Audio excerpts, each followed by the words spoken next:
Oz fans, it's me, Megashark, and today I'm reacting to Dr. Bob's SCP stuff, so let's get to it. This one is Blug the Bug Killer, so let's get to it. Josiah watched from the porch as his mom climbed into the van, its sides covered in painted flowers and peace signs. She knelt in front of him one last time, ruffling his hair with a sad smile. What's going "I'm sorry, on? Josiah," she said, her voice soft.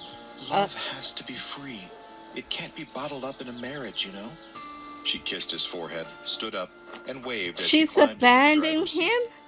Josiah waved back, not feeling much at all. The van rattled away, leaving behind a cloud of dust and an empty driveway. But she abandoned her The son? person Josiah really admired wasn't leaving. It was his dad, standing right next to him. Josiah's dad was an exterminator. To most people, it wasn't exactly a heroic job, but to Josiah, it was everything. His dad was the one people called when their homes were overrun, when ants built armies under the floorboards or roaches made a mess in the dark corners. He watched as his dad dealt with all kinds of pests without a shred of fear, and Josiah tagged along every weekend he could. He loved it. Even more, he loved being part of it. His dad even let him kill a few bugs sometimes, laughing when Josiah stomped them out. Wow. His dad gave him a nickname, Blug the Bug Killer, and Josiah wore it like a badge of honor. Years went by, and Josiah grew into that nickname. Josiah followed in his dad's footsteps, becoming an exterminator just like him. He got a job at National Pest Extermination Incorporated, and he loved it. It wasn't just about At least work. he loves It was the something. sense of It's power, good to... the idea that he was the one people relied on to reclaim their space. That's Josiah awesome. dreamed of running his own extermination company one day, making his dad proud. He wasn't afraid to take risks either. He'd crush wasp nests with his bare hands just to prove he could handle it.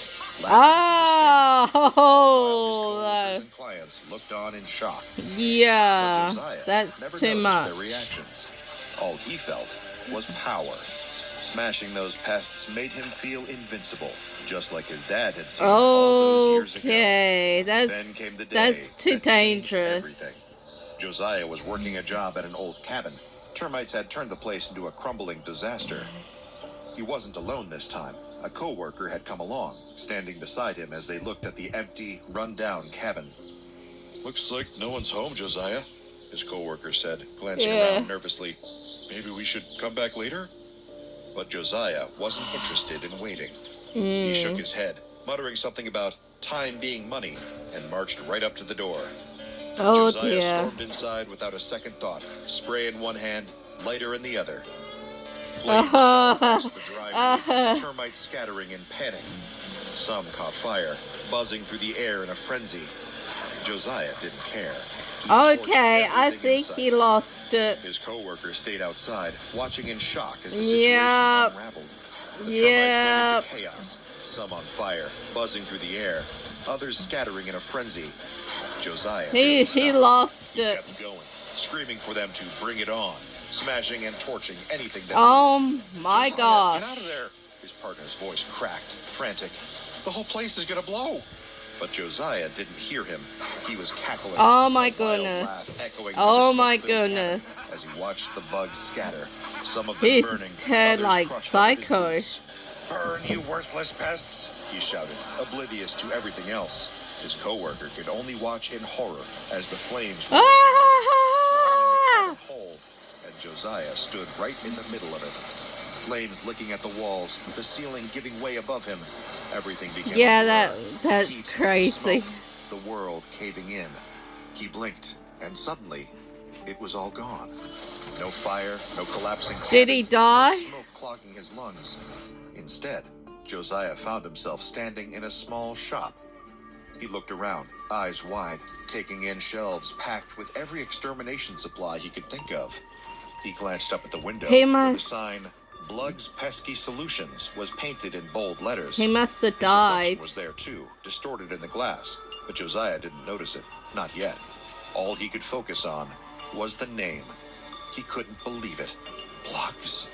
It's real?" he whispered, his voice barely audible, tinged with disbelief. The smell of chemicals, the sharp tang of bug spray. I It hit guess him he all at died. once, taking him back to those dusty supply stores he used to visit with his dad. This was the shop he'd always dreamed of opening, the one he'd imagined owning someday. It was perfect. Too perfect. He felt disoriented, like he was drifting in a strange dream. But everything felt so incredibly real. Josiah walked through the shop, but something felt off. He finally saw his reflection in one of the windows and stopped, staring. His face was gone, replaced by glossy, segmented eyes, black and unblinking, like insects. He looked down at his hands, only to realize they weren't hands anymore. Instead, they were sharp, jointed limbs, the frontmost of 4 insect-like legs, clicking slightly as he moved. His 2 hind legs, though strangely more humanoid in structure, still looked alien to him, covered in a hard, chitinous shell that glistened under the shop lights. Josiah felt a movement above his head, a twitching sensation, and realized he had long antennae, each one stretching out nearly as tall as he was. He stood there, towering at over 2 meters, looking like something out of a nightmare, an enormous bug, distorted into a humanoid form. Panic surged through him, but before he could react, the bell above the door chimed. Oh no. A customer walked in. Oh pain no. Tapping on the floor. Josiah swallowed his panic. He focused on what he knew, helping people, solving their pest problems. Hello, welcome to Blug's Pesky Solutions, where we'll provide you with swift solutions on the fly, Josiah said, trying to sound cheerful, his voice only quivering slightly. My name's Blug.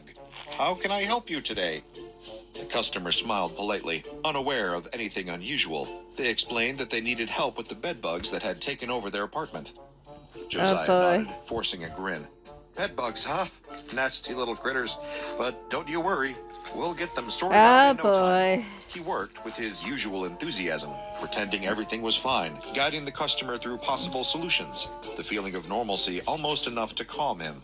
And when the customer left, satisfied, Josiah allowed himself to believe it. Maybe it was all in his head. Maybe he wasn't really a bug. The second customer was different. Josiah was behind the shelves, restocking, when he heard the door chime. He stepped out to greet the new arrival, antennae twitching slightly as he moved. The moment the customer laid eyes on him, they froze, staring stiff as a board at the sight of this towering, sapient, insect-like figure. Josiah did his best to offer a reassuring smile, or whatever the equivalent of a smile was now, and launched into his usual speech. Hello, welcome to Blug's Pesky Solutions. How can I... The customer's face went pale. They didn't say a word, just stood there, trembling, eyes locked on him. And then, to Josiah's confusion, he heard the unmistakable sound of liquid hitting the floor. The customer had wet themselves. Oh Josiah's eyes no! widened. He reached for the counter, grabbed a napkin, and took a careful step forward. Here, you might need this, he said, trying to keep his voice gentle. In response, the customer just screamed, a loud, piercing wail that made Josiah flinch. They turned and bolted, running out the door, their footsteps fading as they sprinted down the street. Josiah stood there, utterly befuddled. He turned back toward the front of the shop, catching another glimpse of himself in the glass window. His glossy, segmented eyes stared back at him, the long antennae swaying slightly, his insect legs braced against the floor. Turned into his mandibles clicking as unease settled deep in his chest. This appearance, this bizarre reflection, gnawed at him. But it couldn't be real, right? He couldn't be a giant bipedal bug. Could he? Yes, you Josiah are. stood there, stunned.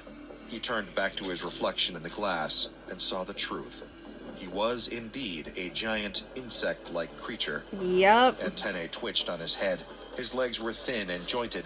His skin, or exoskeleton, was shiny like a beetle's shell. It didn't make sense. He couldn't be a bug. No, he was Blug, and he was an exterminator. Moments later, the shop door burst open again, and the customer returned. Oh this dear. time with a police officer in tow. Oh dear. The officer's eyes went wide as he took in the sight of Josiah. Antennae twitching nervously, his jointed arms raised in a surrendering gesture. Whoa, stay where you are. The officer barked, immediately drawing his weapon. Oh! Josiah's heart, or Shit. whatever was left of Oh, it, sorry, I pounded didn't in his mean to chest. swear. He raised his insect-like hands higher, trying to show he wasn't a threat. Wait, officer, I can explain. Josiah's voice wavered, sounding almost as alien as he looked. Oh, Get on the yeah. ground, now! The officer yelled, his eyes never leaving Josiah. The customer from earlier was standing behind the officer, pointing at Josiah, shaking visibly, as if urging the officer to do something, anything, to make this nightmare disappear. Please, this is just a misunderstanding, Josiah said. Oh, Ted A. my drooping as he goodness. slowly tried to move back. He could hear the officer calling for backup into his radio, reporting that he had some kind of giant bug that was definitely not human. Not human? He flinched at the officer's harsh description, the words cutting deeper than any sting. He could feel the shame creeping over him, hot and suffocating. He just wanted the earth to open up and swallow him whole. Anything to make this humiliation stop. How could this be real? How could he be something so monstrous that even the police looked at him like a threat?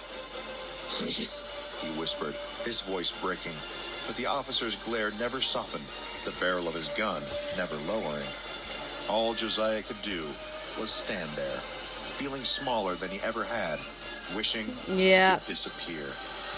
And then, just like that, everything vanished. The shop, the officer, the shelves, all of it gone in an instant. Josiah felt himself blink out of existence along with it, leaving behind only emptiness and confusion.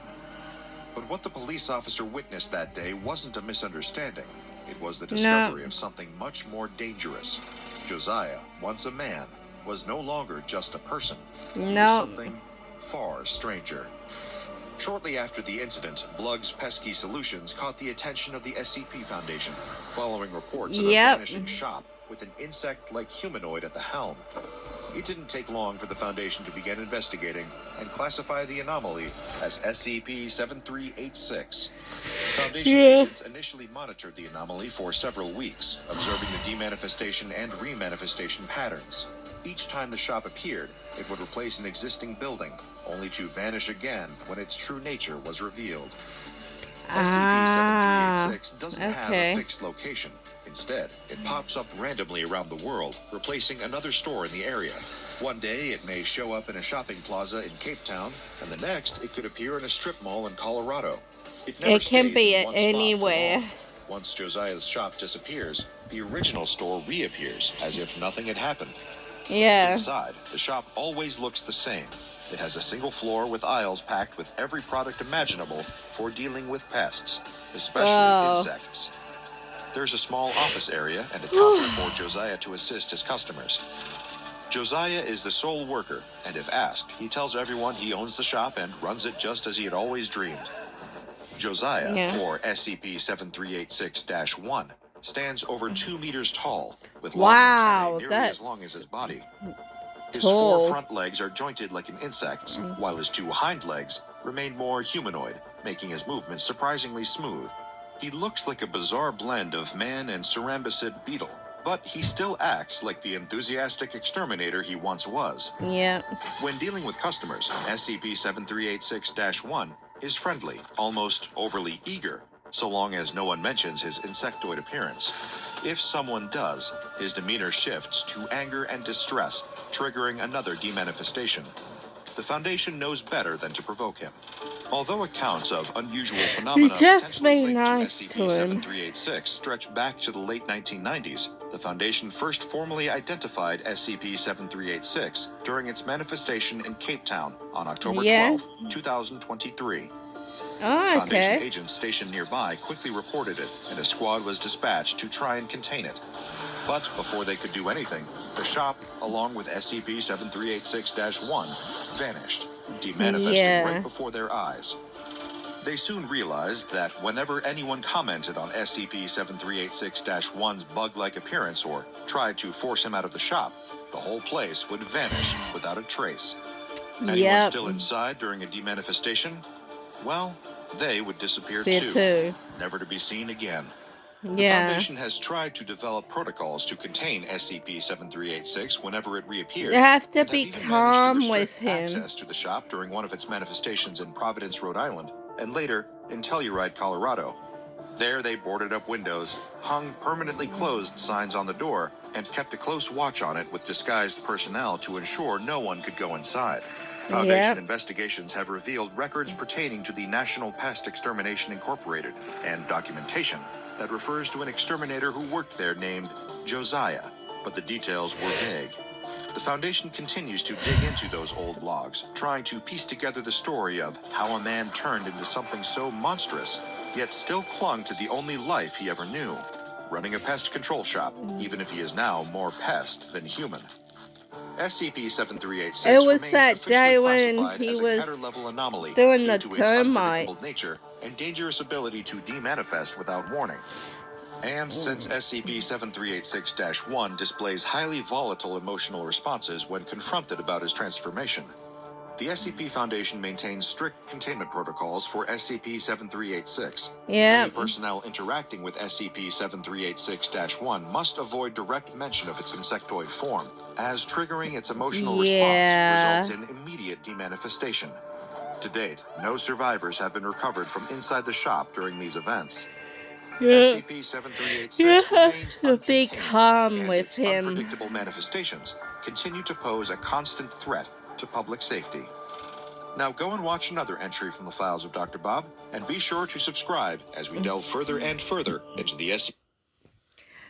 Well, that'll be it for now, awesome fans. Don't forget hit that like button, subscribe, and comment down below. Have a nice day, awesome fans. Bye.